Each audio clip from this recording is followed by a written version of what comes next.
95 with the power of music stereo WXIL. Yeah, the brand new station. Harrisburg. Wow! Everybody holler, come on. Yeah, you know what I see. And Harrisburg, everybody gonna have some fun.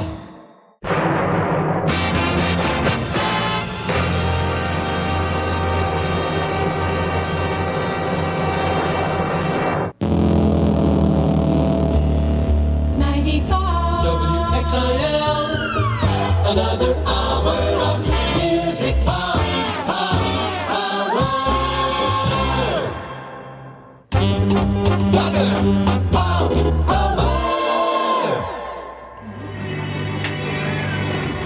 And that's a good hand clapping, toe tapping, summer sound for you by the Brotherhood of Band. It's called Save Your Kisses for Me. It's 2:36 at 95 WXIL. Hello, it's Uncle Tiger on a Friday with sunny skies and 79 degrees and the Don Harrison Band. People say I'm bad.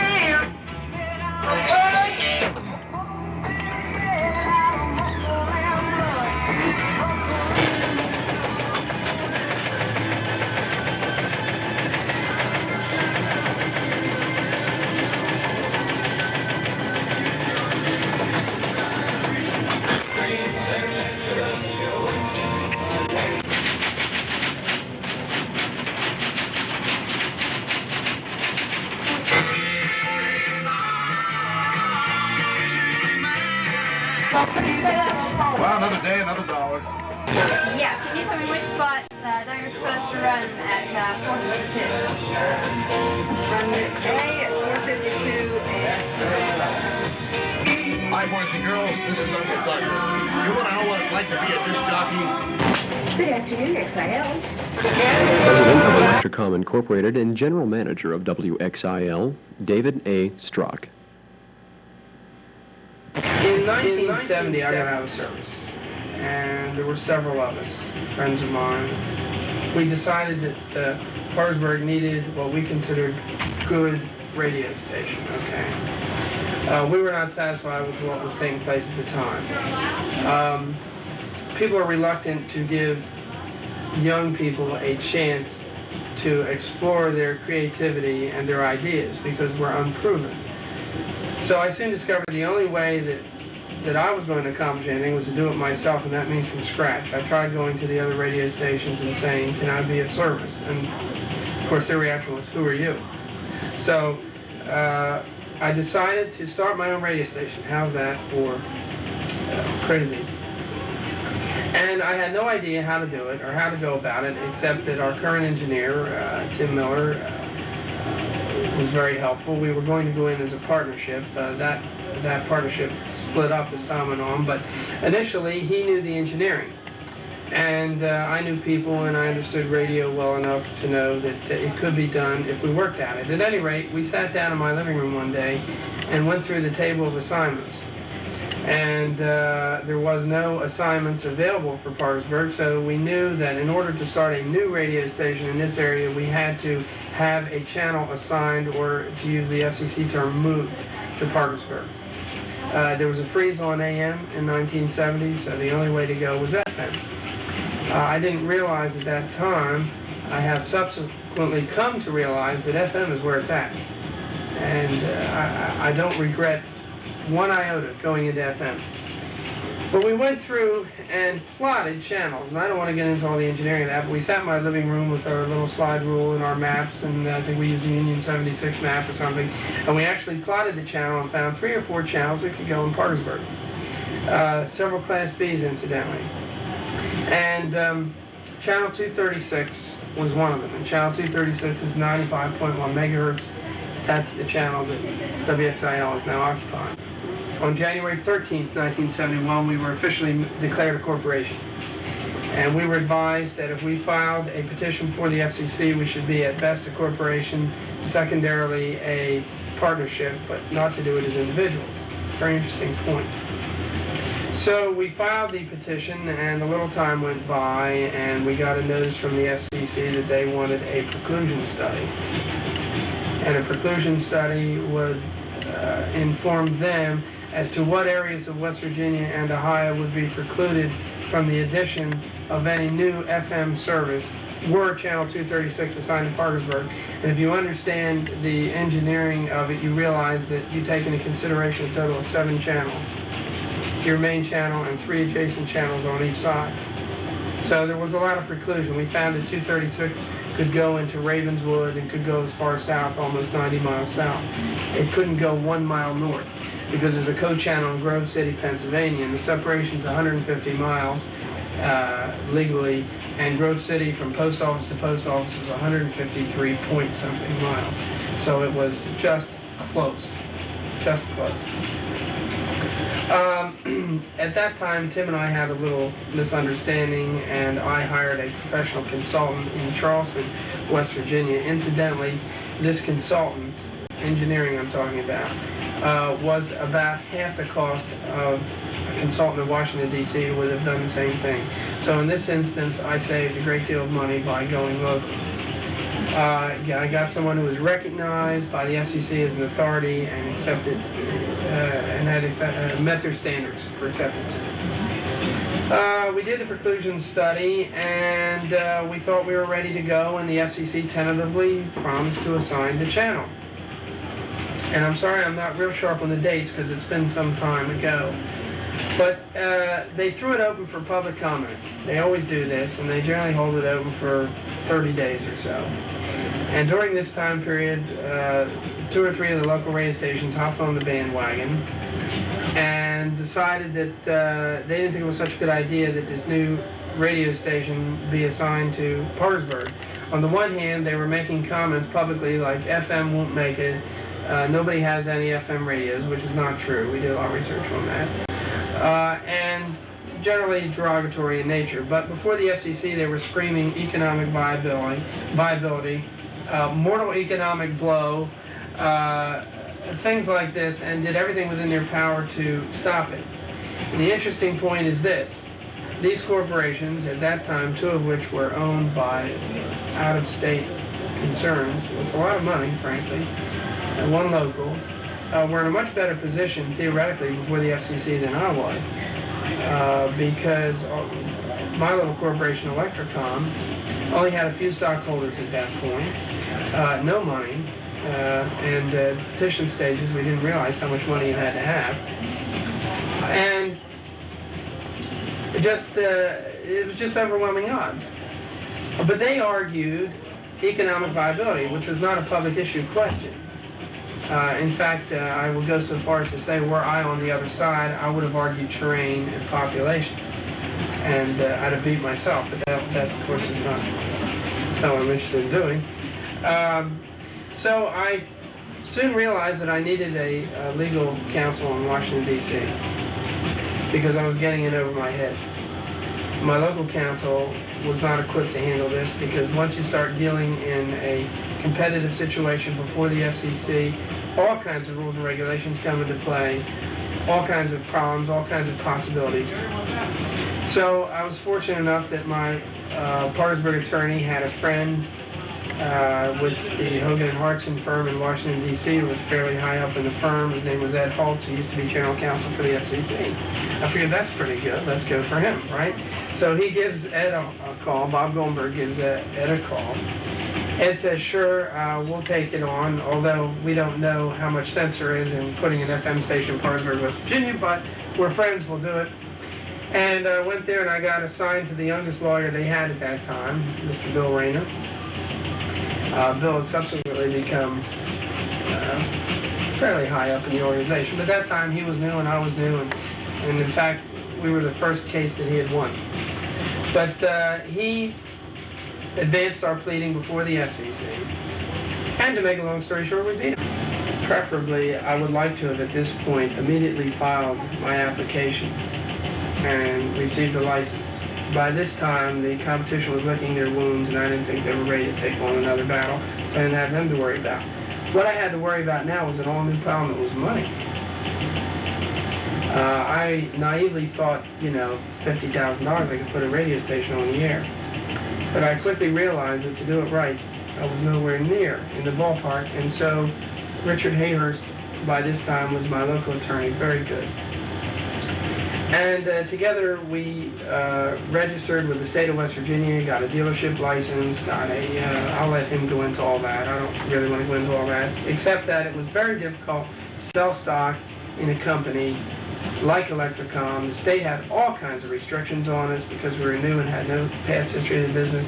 The competition was bad-mouthing us to the greatest extent possible, particularly the most powerful one in the area. And I'm not going to name names. I'm not really in that business. I'm just saying that people in a small town like this, they would go and ask advice of their friends, or they'd go to somebody in the business and say, "Is this a good investment?" Well, you know, that's like going to McDonald's and asking, you know, "How do you like Burger Chef?" You know, but and of course McDonald's is going to say Burger Chef, yeah, you know. So this is what I came up against, and it took me years to raise the money, and I finally had a friend and a family who came along and said, "Look, I'll back it, whatever it takes." He hung in there and gave me the initial financing. On the subject of financing, corporate attorney for WXIL, Richard Hagerst. The corporation, when it started, was originally 4 or 5 promoters, some of whom were related and some of whom were outside promoters, but they each contributed cash in the aggregate amount of $19,000, and in exchange for that they received stock. I think the total stock owed by the promoters is about 30% of the corporation. No, it's more than that. I expect it's over 50. But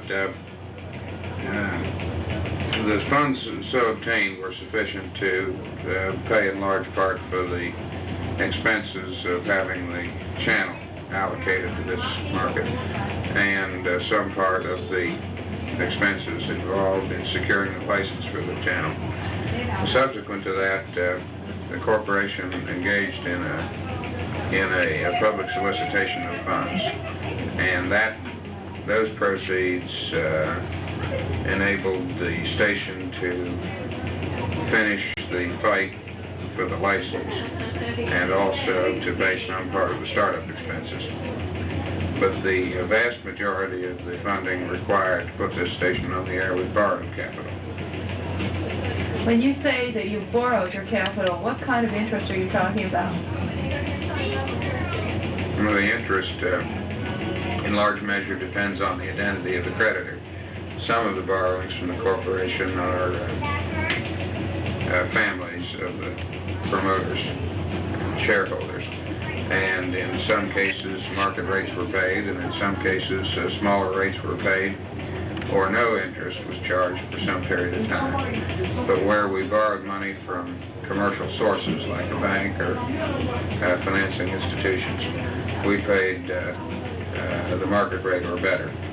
When we were involved in this, we were told the substantial portion of our borrowings were at the rate of 9.5%, when some businesses were paying as much as 12%, and home mortgages were going for 8.5% or 8.75%. The corporation is now substantially debt financed, and that indebtedness will have to be paid or secured before the people who bought common stock will be able to see some return on their investment by way of dividends. But this station will be debt-free inside 4 years. So after that, the profits of the operation will belong entirely to the shareholders, save some reserve for expansion. I anticipate that we'll see an operating profit as early as August of this year, and expect to see a very healthy fourth quarter. Well, I think we'll break even around August.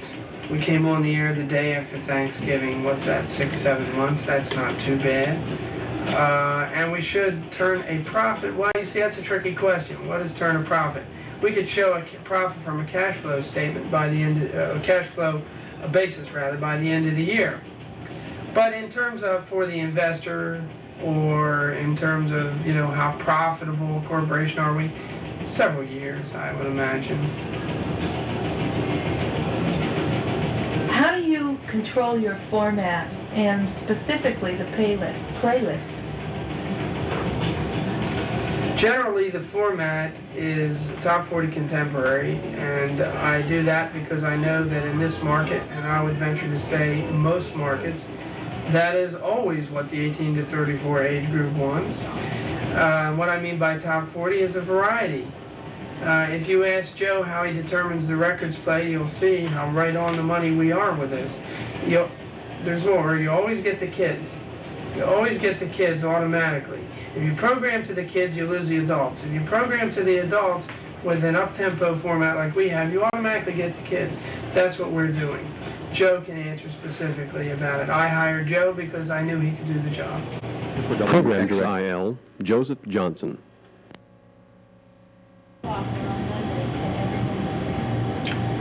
Our target audience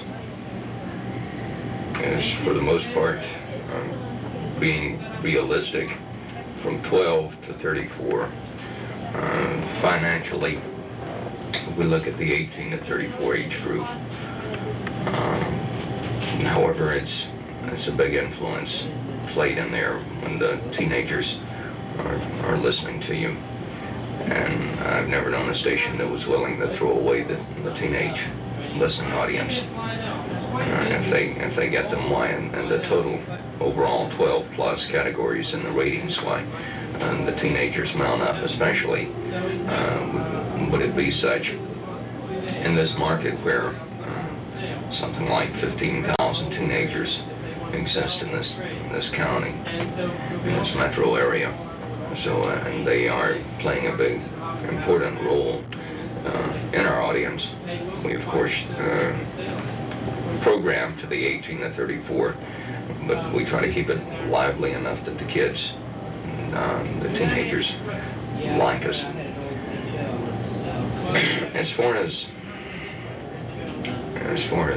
why we chose that audience, of course, it would have to be that's where most of the money is spent for the type things that are advertised on radio, whether it be furniture or cars or any of the household necessities or things that young marrieds or single people, for the most part, are buying. After age 34, most people have acquired the things that they would run out and buy because they heard about it on the radio.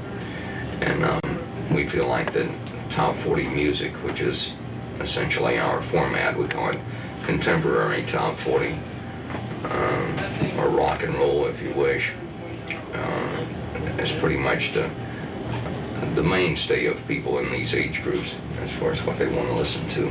Mainly, I think, from our professional approach to the format, there are there were 3 other stations in the market that were after the same audience with the same type programming. One other FM in town, an AM daytimer, and then there was a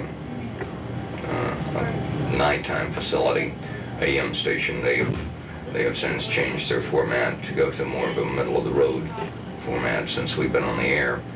And we feel like we were an intricate part in having them to do this. They were playing top 40. Now they're middle-of-the-road with a slowed-down approach, except for their night audience, and they're trying to block off their format there. For the most part, the other stations in town, except for the FM, which has an automation system, and their programming is service to them from out of state. The other stations, for the most part, have local talent working for them. We have a lot of professional talent that has been brought in from larger markets to this town and paid very good salaries, extremely good for this size market to do the job that we are doing here in this town. This automatically gives us an edge on the competition, being 50,000 watts, and FM stereo gives us the quality that we need. Having the best equipment that money can buy also helps us there. FM is coming to be, you know, everybody, as far as at home, for the most part, has FM now, and relatively interference-free. And since the ratings are taken in the home, the diaries, Arbitron's diaries, are taken in the home, we feel like that as long as the people are listening in the home to our radio station, that we're not going to worry about whether or not the penetration in the car is that great. They listen in the car 15 to 20 minutes. If they're home and bother to have the radio on, they're going to be listening for at least an hour, hour and a half to 2 hours. This automatically gives us an edge over our competitors on the point that they don't carry that little pocket diary with them, and every time they stop at a red light, they're gonna fill in their diary when they get home. Even if they don't have a converter in their car, well, they're gonna have their radio on at home, and it's gonna be set on us from that morning or from that afternoon or evening when they get in.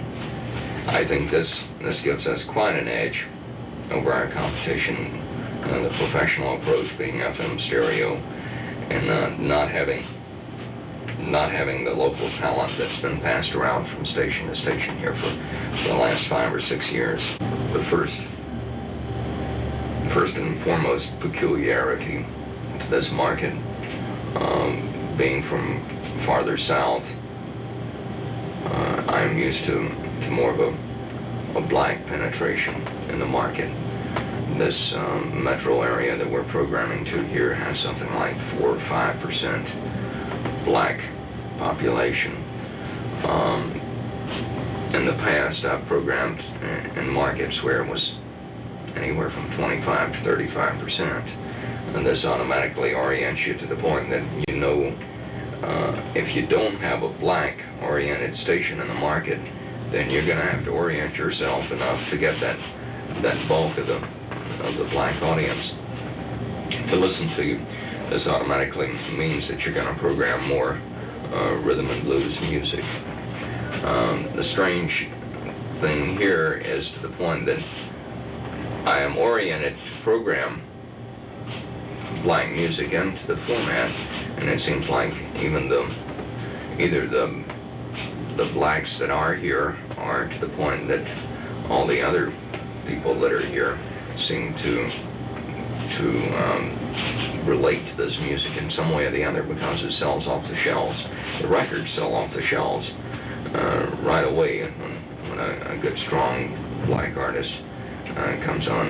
The Johnny Taylor record that they're programming now, Disco Lady, is the hottest selling record in town at the moment. And it's a rhythm and blues song. I feel that this has a great deal to do with it. Also, the fact that the heavy country penetration in the area, I think a lot of people like to call it the redneck influence into the area. It automatically dictates that sometimes we play a Freddie Fender record, or we play a Johnny Cash record that we would normally not play in a top 40 market. But you find it more so now than ever before that a lot of country artists are crossing over, and no matter what market it happens to be. If it happens to be Chicago, it may be 8 weeks before the record will start being played, but if it's a hot record, then it'll be played. So this has a lot of influence. You have the lack of the blacks, and you have the heavy influence of so-called rednecks, but also they seem to balance each other out, because all of them seem to like your good basic rock and roll too. Do you see news eventually playing a more important role at WXIL?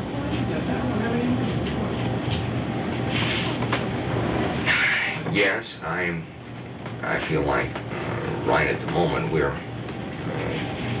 between news directors. Our first one just leaving on an assignment to Bangladesh, and I've just hired another news director, and I do expect him to do a lot of digging and research. The market doesn't have a station in it that has the influence and has the capabilities of doing the news job that this one does. in the few months we've been on the air that our news director, Neil Hayslip, has made many inroads, not only locally, but as far as the state's concerned, on getting our name in front of other stations and other news media, but also has brought a lot of attention, locally here. I hope that we're going to be able to enlarge our news department. We, at the moment, don't have a newsroom per se to the point of having it fully equipped, where the newsman can stay out of the production room without having to record in there at certain times during the day. And we hope to fully equip our newsroom, also to eventually add a news car and hopefully a couple of assistants for our news director eventually. Our news director at the moment also handles public affairs, and this is kind of a heavy load on his back. But all of it together, I feel like that we do need the emphasis on news, especially local news, and we got heavy emphasis on it because people in the area, the market is large enough that news is going on, and they really have nowhere to turn that they can depend on hearing anything that's going on in the metro area whenever it happens. WXIL's station policy as far as promotion is concerned has been pretty much open-end to the point of however much imagination could be conjured up within our staff, along with the product or the money, if you will, that we had to give away and to use for promotion. Yeah, even since we first went on the air, we feel like that promotion is something that does make your station stand out from the others, especially in a market this size, where a station will come on the air and they'll sit there and just run their commercials as their salesmen bring them in and play their records, and that's about the size of it. Maybe run one newspaper ad to let a few people know that either the station has been bought or sold, or that it is finally on the air. Maybe a billboard put up somewhere to pass the word along. We went on the air with 24 billboards throughout the metro market. We ran, it seems like it was 4 or 5 half-page ads in the newspaper. When we signed on the air, we signed on with a $100 bill giveaway, and gave away 6 $100 bills in music counts, where people simply listened to the number of records that were played between 2 given times. And the first person to call in, or the 13th to the 50th person to call in with the correct number of records played during those times got the $100 bill. And we found this to be very successful. We understand that we managed to knock out school attendance quite a bit during our $100 bill giveaway. It seems like it dipped something like a fourth in attendance while we were giving away $100 bills. Kids were staying home. From what I understand, there was quite a few people missing work during those times too. But at any rate, we started out on that tone and giving away hit albums every 20 minutes for the entire weekend on the first weekend we were on the air. At which time, in doing that, it was done through the telephone, of course. And in doing that, we managed to block up anywhere from 3 to 5 circuits of 1,000 lines in each circuit for the phone company in this town, and that brought them down on our heads.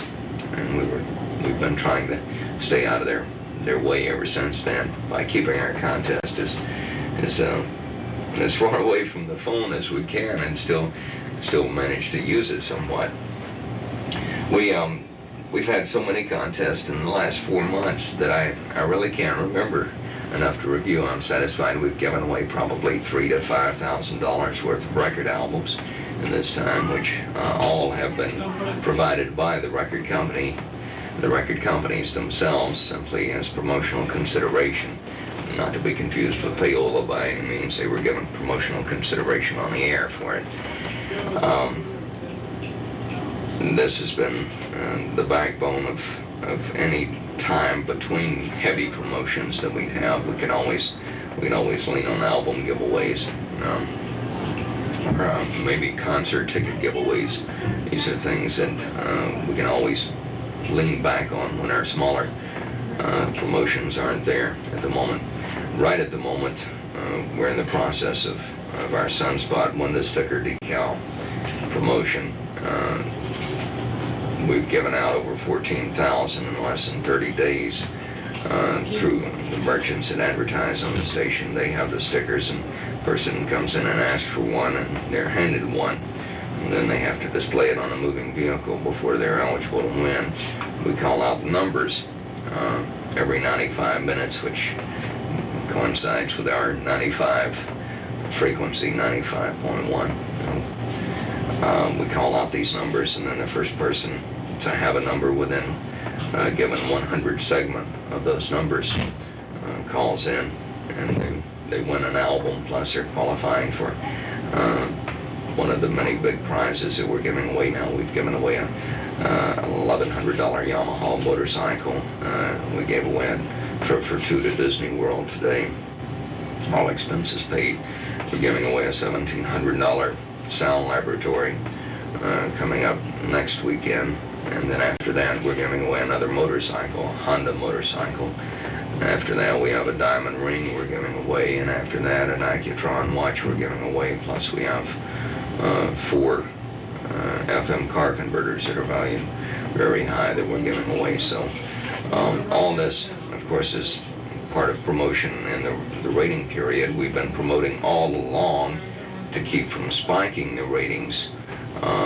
When you lay back and only run a contest once a year, and it's right before or right during the rating period, why it's classified as spiking them or hyping them, and you can automatically be accused of just trying to pull a punch and to pull the wool over people's eyes to the fact that they think that, well, you're gonna be doing this quite a bit now. Well, we've been doing it ever since we've been on the air, and we will continue to do it. We have several promotions that are lined up for the summertime, one of which is a 4th of July promotion, which we hope to be phenomenal. We're going to have in the park.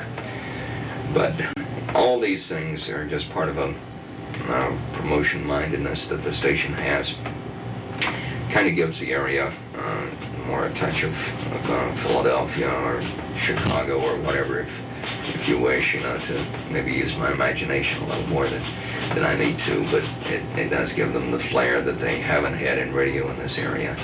And as far as I'm concerned, it gives this station the best sound of any top 40 radio station in the entire state of West Virginia. I've made it a point to visit all the major markets, what few there are really in West Virginia, but to the point that I've heard all of the stations that were considered any competition at all as far as sound was concerned, and I see no comparison. Of course, I'm prejudiced because of being the program director here, but we do feel like our promotions help our sound quite a bit, and as long as they're presented in the right fashion, why they'll help any station. Can we backtrack for a minute, Sure. Dave? I'd like you to go back and talk a little bit about your station's policy on ad acceptance, the type of advertising that you might refuse, and what kind of protection you offer for competing products that you might schedule, and how do you enforce this type of separation? Okay, we have 2 people who work on logs, Susie and Helen. And we enter the commercials in a book. And we enter by sponsor, and then how many times it runs, and whether it's AA, A, or B time. Then they're entered in the log generally by Helen, and reviewed by Susie. So really it's a 3-step operation. And it's a little time consuming, but we have a chance to notice whether or not there happens to be by mistake a placement of competitors. And this can happen easier than you think, because sometimes the names are misleading. Yoke and Ox Lounge, but you see that's Ramada Inn. So you wouldn't put it next to a Holiday Inn spot. And you might think that a restaurant or a bar is different from a motel, but you see it really isn't. River City, what's River City? Well, it's a club, and so is Ollie's. But if you didn't know that, you could put them together. So you have to look out for it, especially when new clients come on. We do maintain a 15-minute separation between direct competitors. We use stop sets, and you should ask Joe about that. We generally don't run more than 4 commercials in a row unless they're very brief, 10 seconds or something. And we also censor commercials. We won't allow on obscene commercials. I turned one away recently. There was a store here in the mall. The commercial was handled by an agency, and it was so obscene you wouldn't believe it. They bleeped 4-letter words, and I mean obscene 4-letter words, and the whole idea was that, come on, it was a sexist ad, and it was too much, and we just wouldn't run it. And neither would other radio stations, I subsequently found out. Not just here in this market, I mean in other markets. And I won't allow on drug culture type ads or places that sponsor that kind of thing. But generally we're pretty... Oh, we won't do X-rated movies either.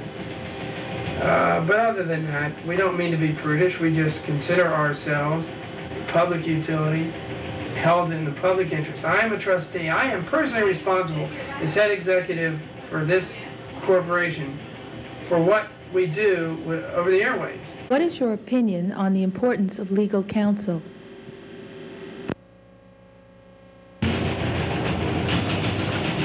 I have 2 very fine lawyers. My local lawyer is Richard Hayhurst. I give him a plug. You're not supposed to advertise lawyers, so I give him a plug. And he is very important to handle corporate details. This will be an expanding company. This is our first of many stations.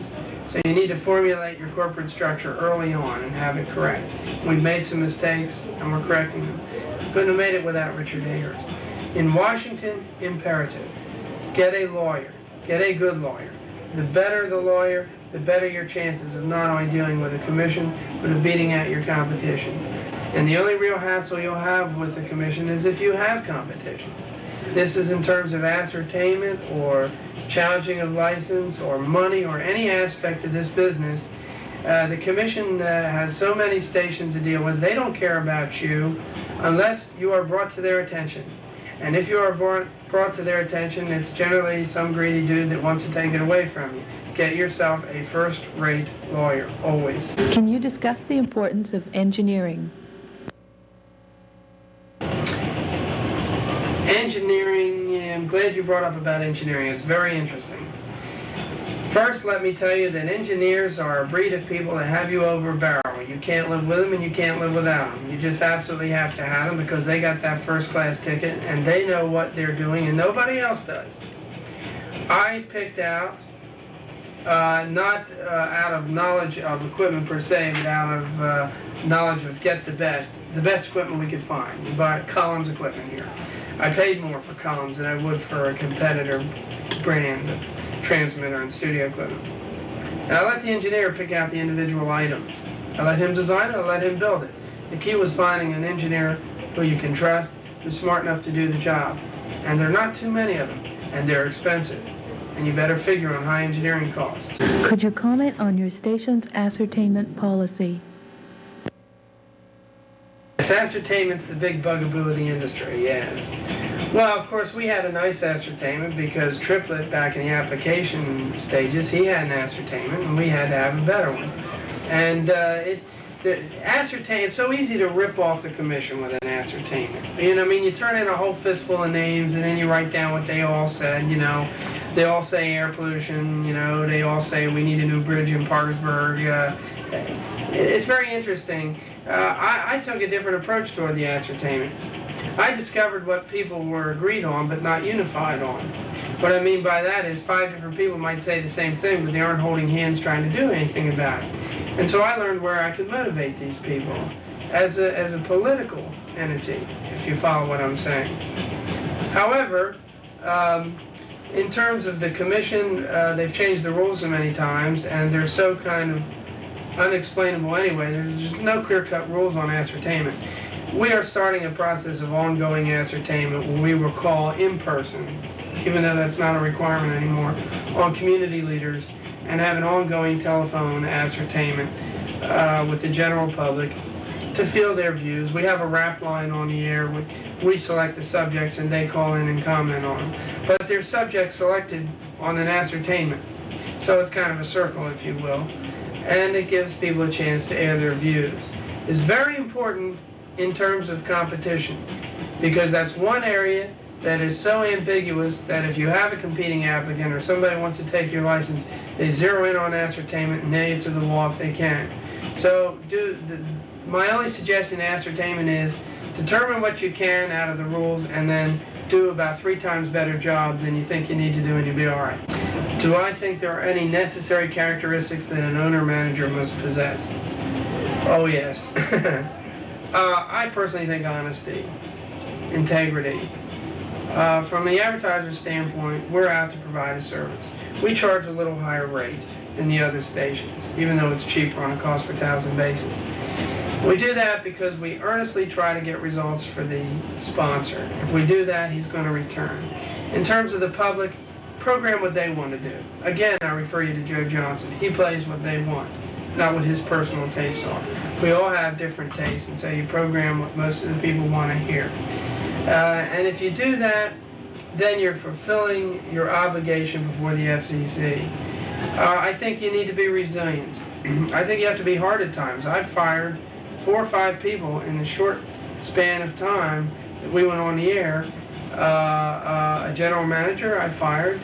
I didn't like it. It was the hardest thing I ever had to do. But I soon learned that if you hire ineffectual people, they take your money and you get nothing in return, and you've got to do something. So you've got to be able to do things that are unpleasant at times. You have to enjoy meeting people.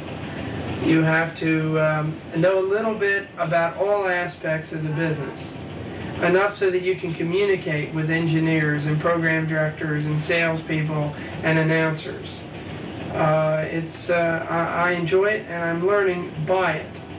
And you have to have, I think, a good deal of intuition. Could you comment on your station's personnel policy? Well, we hired announcers from all over the country. Kelly West came from Atlantic City. Of course, that's not his real name. It's a stage name. Duggar came from Wheeling. Joe Johnson came from Florida. What we did was created something that is new for this market. I don't know how they did it in other markets. I didn't have anybody to ask. This was entirely our own idea here. We have contracts. Now, I know contracts are not new, but these are incentive contracts. I let the announcers name their own wage, and it really varies. You'd be surprised what a person thinks of his own worth. It's really kind of interesting. But I let each announcer set his own income within reason, in return for which I geared him to 40 percentage points on the ratings. If they make over 48 percentage points, and I'm talking about 18 to 34 age group, then they're subject for raise. But for every point under 40, they get $100 a year knocked off the salary. How's that? Isn't that great? They also are, so of course we're going to win with the ratings. The announcers got to win. They'll jump through hoops to get the ratings because their salaries hinges on, and more than that, their ego hinges on it. They're all on an ego trip. You know, they all got to be stars. You know, wait till you film Duggar. You'll see what I'm talking about. He's great. Well, that's going to do it for the radio program for this Friday in the Middle High Valley. Have a good weekend. Greg Burton across the next at 6. You know what? So I'm getting out of here, man. I'll see you tomorrow at noon. Till then, I'm going to say God bless each other. I'm going to keep them also giving away about one. Always remember the market loves you. Good night, Parkersburg. We wish to thank the management and staff of WXIL, Parkersburg, West Virginia, for making this documentary possible.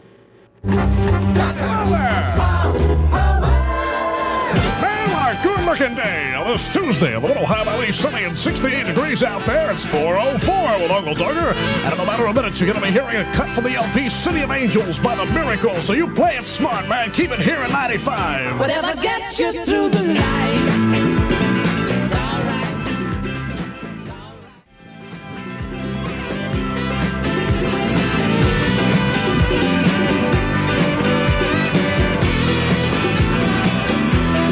WXIL 95 WXIL on a Tuesday with Uncle Duggar. All of your radio, that is John Lennon, and whatever gets you through the night, well, I suppose it's different strokes for different folks and different items for all the weirdos out there. It's a 407. Listen, WXIL notes that the Children's Theater Bureau's next production of The Unwicked Witch is going to be held Saturday the 28th at 11 a.m. and 2 p.m. and Sunday the 29th at 1 and 3 p.m.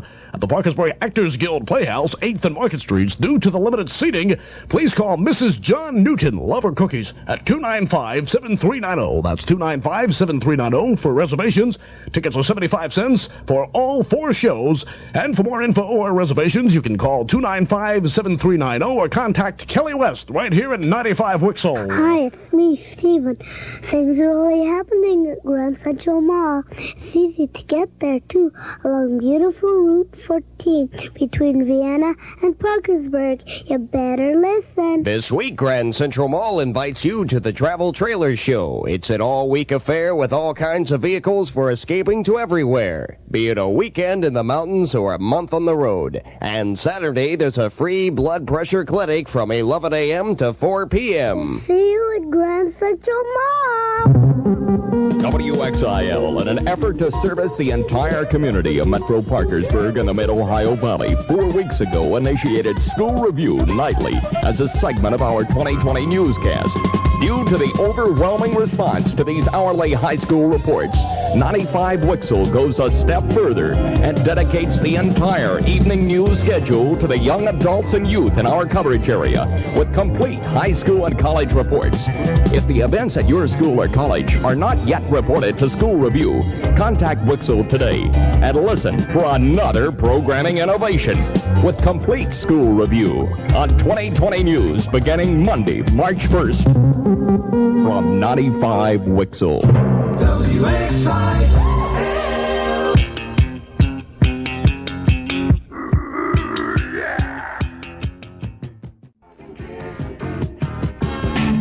Love Machine for the City of Angels on P from the Miracles of 95 WXIL. Hey, come on in. You've got Duggar all over your radio. We got a Tuesday in the Ohio Valley. Sunny and 68 degrees out there. Hit line open at 428-1210, 412 with the Bay City Rollers and Money, Honey.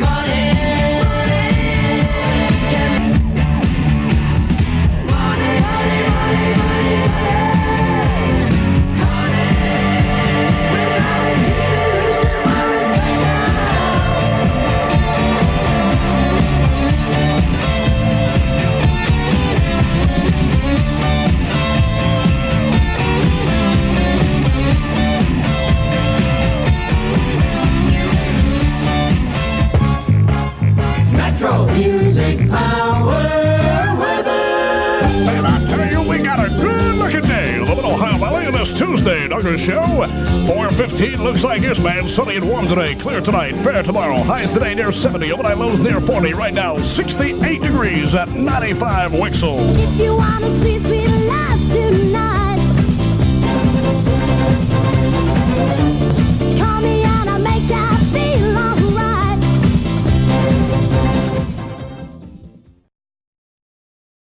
WXIL. Duggar? Who? Duggar, can you hear me? Hello? Duggar? Hello? This is Ray. Who? Ray Huffman? Ray Huffman. Yeah, I was by there. Hello? You back on the air yet? Hello? Huh? Hello, anybody there? Huh? Hello? Duggar? Anybody there? Yeah. Ray? Yeah, it's me. Are you back on the air? Just a minute. I don't think there's anybody on the phone here. Hello? Yeah, it's me, Duggar. Can you hear me? I can't hear you. You have to shout. I can't hear you. I said, are you back on the air yet? What? Are you back on the air? Are we what? Are you back on the air? I can just barely hear you. One more time, as loud as you can. I can't. We must have been trouble with the phone. Hello? I'm still here, Duggar. Are you back on the air? Wait, I can't hear this. Try it. Yeah, as loud. I just barely made it out. As loud as you can. I said, are you back on the air? What are you yelling at me for? I'm asking you a question. Well, you don't have to yell. Huh? You don't have to yell. You told me to yell as hard as I could. Oh. Are you back on the air? Yeah, we're back on the air. You are? Yeah. Hey, thanks for calling. I just wondered, buddy. Okay. Bye-bye. Bye-bye.